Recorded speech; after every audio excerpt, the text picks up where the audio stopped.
जी, अस्सलाम वालेकुम। Welcome to Pakistan stock नेटिक। उम्मीद है कि आप तमाम दोस्त खैरियत से होंगे और वीकेंड अच्छा गुज़र रहा होगा। मार्केट का जायज़ा लेते हैं थोड़ा कुछ रिज़ल्ट्स हैं, कुछ 1-2 खबरें हैं, उनको शामिल करेंगे। जुम्मे वाले दिन जो है वो मार्केट ने 130 पॉइंट डाले। मार्केट जो है ये स्टेट बैंक की जो खबर आई थी कि जिसमें उन्होंने टी-बिल्स वग़ैरह जो हैं वो बड़े अच्छे रेट्स पर लोगों को थमाए हैं और लोगों ने उसमें अब तमड्डू कमाने हैं मनी मार्केट के अंदर। तो बेचारे जो स्टॉक मार्केट वाले लोग हैं, वो बस इधर-उधर देख रहे हैं कि उनके साथ क्या होगा। तो देखिए मनी मार्केट बहरहाल एग्ज़िस्ट तो करती है ना और लोग जो हैं वो पैसा इधर से उधर और उधर से उधर घुमाते रहते हैं। तो वक़्त के मुताबिक लोग फ़ैसला करते हैं। हम चूँकि इस चक्कर में होते हैं कि हमें जो है वो सिर्फ़ शेयर्स का पता लग जाए, इसके अलावा बेसिक्स जो है वो हमें न्यूज़ की तरफ ना जाना पड़े या कुछ और चीज़ें ना देखनी पड़ें। तो इस तरह से फिर जो है ना वो काफ़ी सारे मामलात जो हैं वो ज़िंदगी में फिर रह जाते हैं। मसलन मैं आपको छोटी-सी मिसाल देता हूँ कि अगर आप ये मेरी सारी की सारी वीडियोज़ में अब अगर आप बागौर जायज़ा लें, तो मैं ये समझता हूँ कि जो वीडियोज़ लोगों को ज़्यादा देखनी चाहिए थी, वो बहुत कम लोगों ने देखी हैं। और जो वीडियोज़ मेरी नज़र में लोगों के लिए कोई इतनी ख़ास नहीं है, लेकिन चूँकि उसमें लोगों को इंटरेस्ट ये है कि कोई शेयर वग़ैरह का पता लग जाता है, तो उसके व्यूज़ बहुत ज़्यादा होते हैं। तो चलें, बहरहाल अब ये देखिए जिस तरह आज मैंने एक वीडियो बनाई है, मिसाल के तौर पर, ये मरदमशुमारी के हवाले से।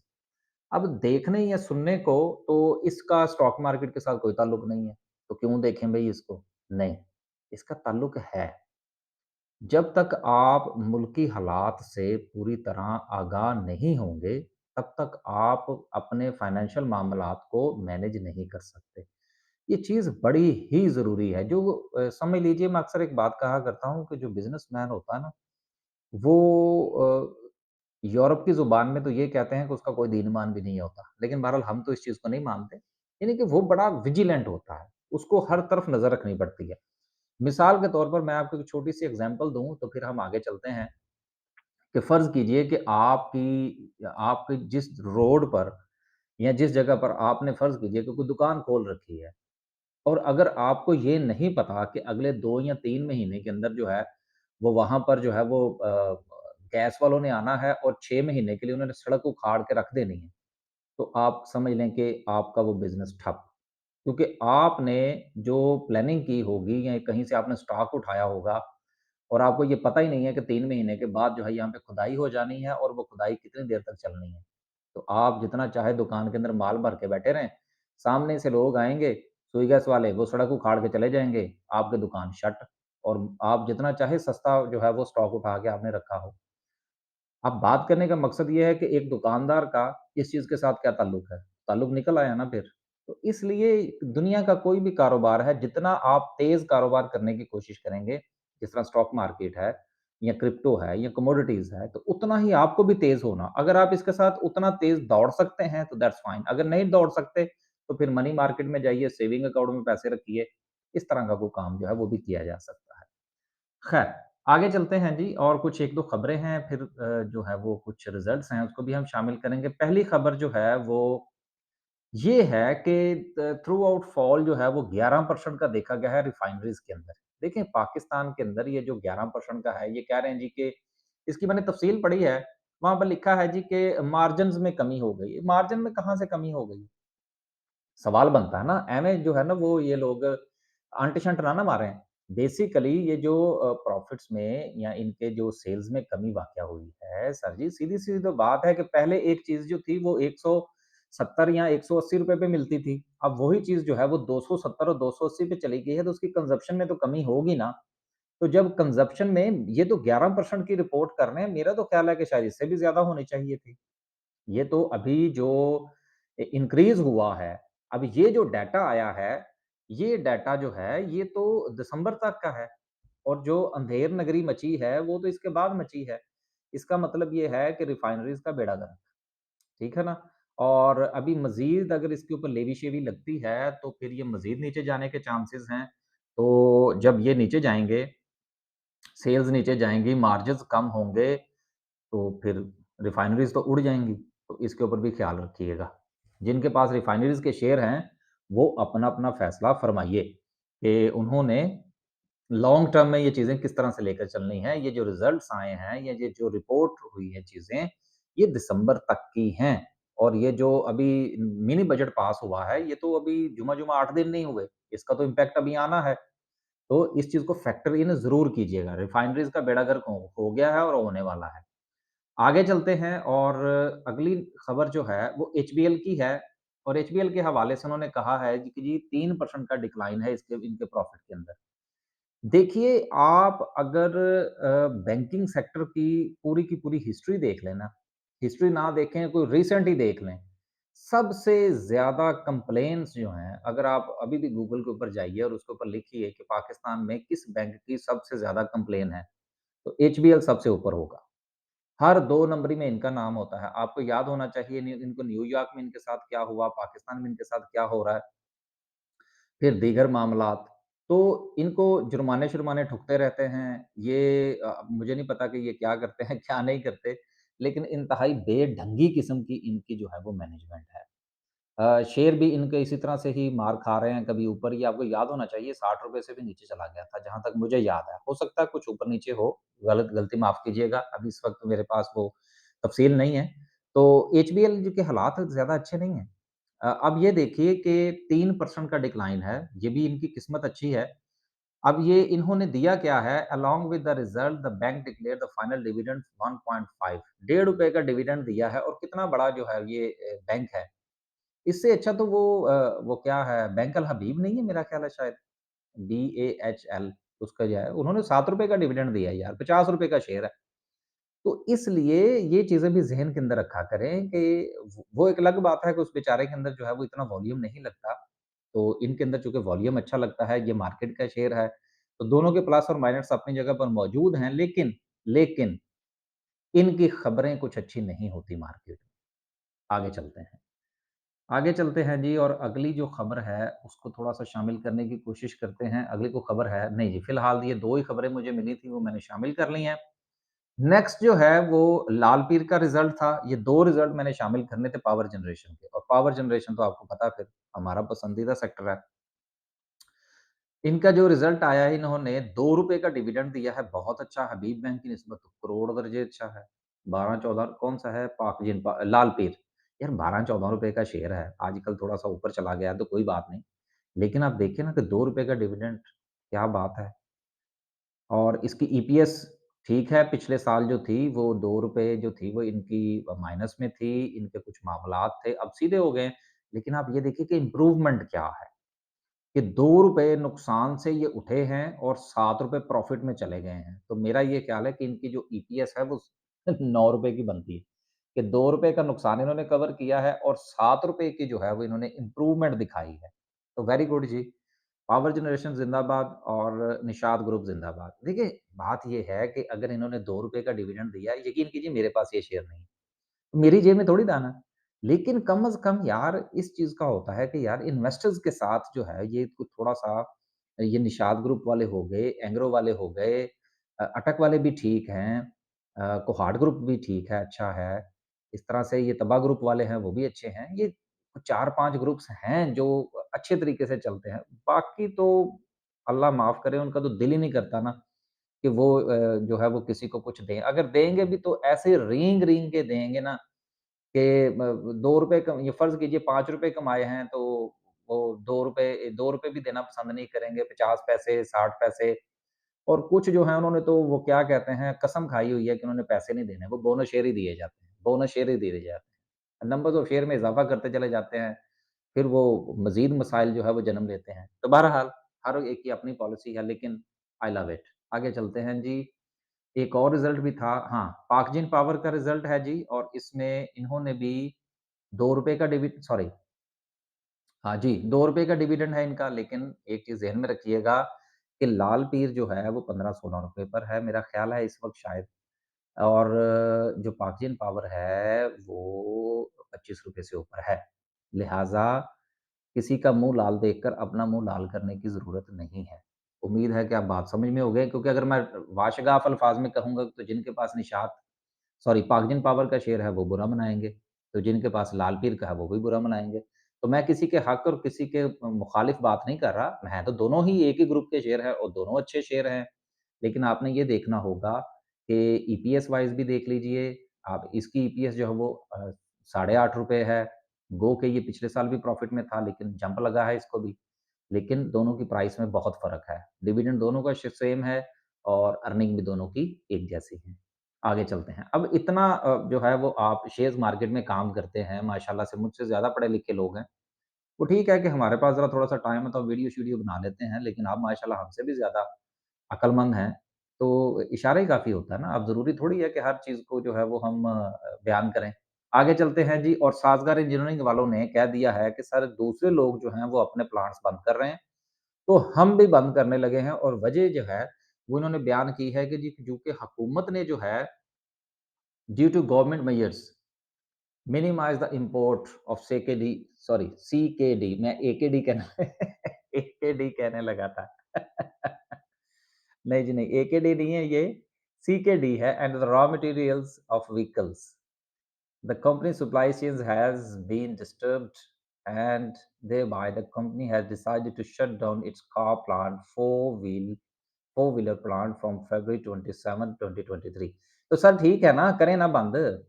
27 से लेकर 4 मार्च तक क्यों बंद करना है? मेरा ख्याल है इनको 4 मई तक बंद करना चाहिए। कुछ 6 महीने के लिए बंद तो करें, ताकि लोगों को पता तो लगे कि आपने ये बंद किया। ये 4 दिन के लिए, 5 दिन के लिए, 6 के दिन के लिए ये जो बंद करते हैं ना, ये सिर्फ थ्रेट होता है। इसको किसी भी सूरत जो है ना इनकी फेस वैल्यू पे ना लिया जाए।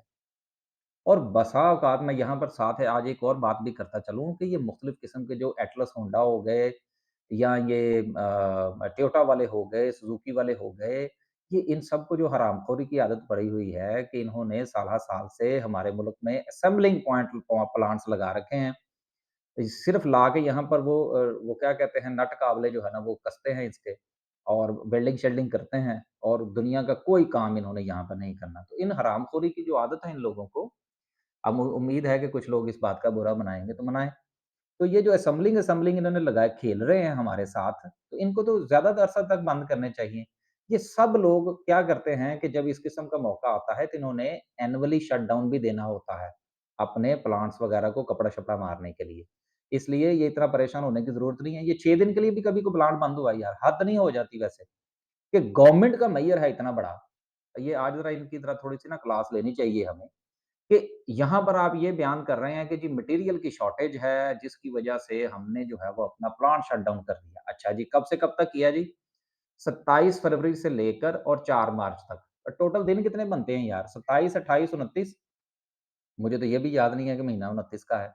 बहरहाल देख लीजिएगा यार। तो टोटल 6 दिन के लिए बंद करना है। हद हो जाती है वैसे ना ब्लैकमेलिंग की भी कि बंदे को मेरे जैसा बंदा जो कि इतना टेक्निकल नहीं है इन मैन्युफैक्चरिंग के हवाले से या फाइनेंस के हवाले से भी इतना मैं नहीं समझता कि मुझे कुछ पता है।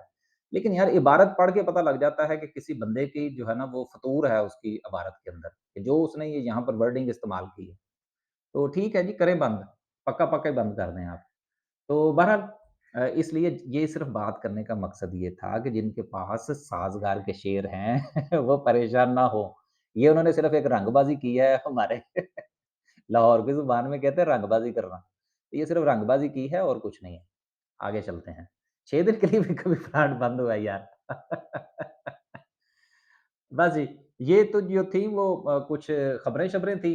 अब थोड़ा-सा मार्केट का जायज़ा ले लेते हैं। मार्केट ने 150 पॉइंट्स निकाले हैं। आजकल मैं ज़रा थोड़ा-सा अपनी तरफ से भी डाल रहा हूँ 15-20 पॉइंट्स। तो सूरत-ए-हाल जो है वो स्टेट बैंक ने जो छक्का लगाया है वो बाउंड्री के पार है और उसी की वजह से ये सूरत-ए-हाल चल रही है।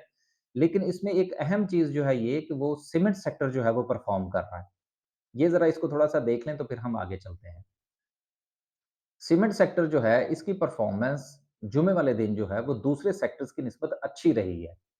अब इसकी क्या वजह है मैं ज़ाती तौर पर ये समझता हूँ कि मुझे कोई पता नहीं है। मैंने बहुत इसके बारे में जानने की कोशिश की है, हो सकता है कि मेरे हाथ वो खबर ना लगी हो जो कि आप दोस्तों के पास हो। तो अगर किसी के पास हो तो वो मेरे साथ ज़रूर शेयर करे कि इनकी कहाँ से लॉटरी निकल आई है। तो चूँकि इंटरेस्ट रेट बढ़ रहा है इनके ऊपर जो है वो टैक्स भी लगा है। फिर जो है सारे जब कैलकुलेशंस करते हैं तो जवाब ये आता है कि सेल्स आने वाले दिनों में मज़ीद कम होंगी। तो जब इतने सारे काले बादल छाए हुए हैं, तो इनके अंदर ग्रीनरी क्यों है? मुझे हज़म नहीं हो रही। ये कहीं न कहीं कोई जो है ना वो क्या कहते हैं कुछ राज़दारी है, कोई पर्दादारी है। अगर किसी के पास कोई न्यूज़ हो या कोई इधर-उधर से कोई भी उड़ती-अड़ाती कोई अफ़वाह ही हो, तो मेरे साथ ज़रूर शेयर कीजिएगा। मैं फ़िलहाल इस हक़ में नहीं हूँ क्योंकि मुझे इसमें इस सेक्टर के अंदर फ़िलहाल जो है वो कुछ थोड़े हालात मज़ीद ख़राब होते हुए नज़र आ रहे हैं आने वाले वक़्त में। वो ठी हाँ, एक चीज़ जो थी वो ज़रूर है कि पाकिस्तान ने जो है वो अमेरिका को सीमेंट एक्सपोर्ट किया है और उसमें जो है वो टन्स एंड टन्स की जो हमारी जो फ़िगर्स हैं उसमें इज़ाफ़ा हुआ है। ठीक है, हुआ होगा लेकिन इतना इज़ाफ़ा नहीं है कि ये मामलात इस तरफ चले जाएँ। तो बहरहाल मेरे साथ शेयर कीजिएगा, अगर वो अमेरिका को एक्सपोर्ट करने वाली बात हो, तो वो तो मुझे पता है। कुछ और हो तो वो ज़रूर शेयर कीजिएगा। आगे चलते हैं जी और सर्किट ब्रेकर को भी ज़रा देख लें। आज माशाल्लाह से आज से मुराद जुम्मे वाले दिन 9 कंपनीज़ अपर कैप थी, शादाब टेक्सटाइल है, उम, क्वेटा टेक्सटाइल है, ठीक है जी। लोअर कैप की बात करें तो मेटा नीचे है। अब ये मेटा क्यों नीचे है, ये ज़रा देख लेते हैं, तो फिर हम चलते हैं। क्योंकि मेटा का शेयर पिछले दिनों अच्छा परफ़ॉर्म कर रहा था और हेल्थ केयर के साथ इनका ताल्लुक है। लेकिन हुआ क्या है, कहीं इसका रिज़ल्ट तो नहीं आ गया? 1 मिनट जी ज़रा ये हाँ, आ गया जी हाफ ईयर का रिज़ल्ट इसको ज़रा देख लें, तो फिर आगे चलते हैं। क्योंकि रिज़ल्ट्स बहुत सारे थे, सबको तकरीबन जो है वो सॉरी यकीनन शामिल नहीं किया जा सकता। अच्छा जी, ये लिखा हुआ जी कि decisions for the of the board meeting Meta Tech Health limited दिया-दलाया कुछ नहीं है, एज़ मेंशन्ड बिलो है, वो क्या है वो ज़रा देख लेते हैं। अदर डिसीजंस क्या लिए transfer disposal of a health care business to मुदार ओ तुहाडी माफ़ कीजिएगा कि ये मेरा लफ़्ज़ जो मैंने अभी इस्तेमाल किया है, ये हैरानगी के तौर पर इस्तेमाल होता है। यार ये मुदारबे वाली जितनी भी पार्टियाँ हैं ना, अब मुझे फिर जो है ना वो इस्लामिक बैंकिंग की तरफ जाना पड़ेगा ये बात करने के लिए। अब मुदारबे जितने भी हैं, ये सब उठा कर देख लें आप कि ये कर क्या रहे हैं। तो ज़ाहिर-सी बात है कि जब आपको किसी भी हवाले से किसी चीज़ की आदत पड़ जाए ना, तो फिर वो बंदा वो मुदारबे का काम छोड़े, कुछ भी काम करे टाइप ऑफ बिज़नेस चेंज हो जाए, लेकिन बंदे की नेचर नहीं चेंज होती। जिस बंदे को मेरे उस्ताद साहब जो है ना, वो एक बात कहा करते हैं, यकीनन लोगों को इख्तलाफ होगा इससे और होना भी चाहिए। वो कहते हैं जी कि जेड़े इत्थे भैड़े ना, वो मदीने भी भैड़े। ठीक है ना? कि जिस बंदे ने यहाँ पर जो है वो मामला ठीक नहीं करने वो वहाँ पे जाके क्या करेगा? तो ये इनका भी यही हाल है जी।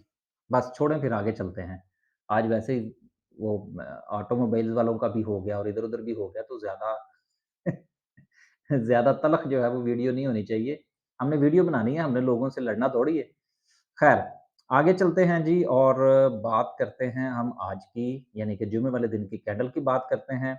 उससे पहले थोड़ा-सा सेक्टर वाइज़ जायज़ा ले लेते हैं। मिसलेनियस जो था इसने परफ़ॉर्म किया, दूसरे नंबर पर सीमेंट सेक्टर ने परफ़ॉर्म किया, फिर पावर जनरेशन ने परफ़ॉर्म किया एंड देन उसके बाद हालात सारे लम-लेट हुए हुए हैं।